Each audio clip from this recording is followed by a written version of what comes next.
మంచిగానే ఉంటారు భయ్, బాగానే ఉంటారు.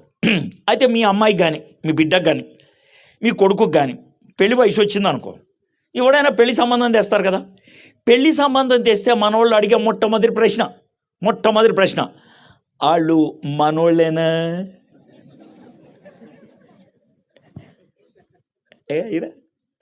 వాళ్ళు మనోళ్ళేనా వేస్తారు. అంటే ఆడేమన్నా కుక్క, ఆడేమన్నా ఏనుగా, పందా? ఆడు మనిషేగా అని దేవుని స్వరూపం ఉందేగా. కానీ మనోళ్ళేనా అంటే నీకేమన్నా కోతినిచ్చి పెళ్లి చేస్తారా? మనిషినేగా ఇచ్చి చేసేది. కానీ అడిగే ప్రశ్న మనోళ్ళా అని అడుగుతారు. గలీజ్గాళ్ళు. దేవుడి స్వరూపం ప్రతి ఒక్క మనిషికి ఇస్తే ఇది ఏ కులం, ఇది ఆ కులం, ఇది ఆ జాతి, అది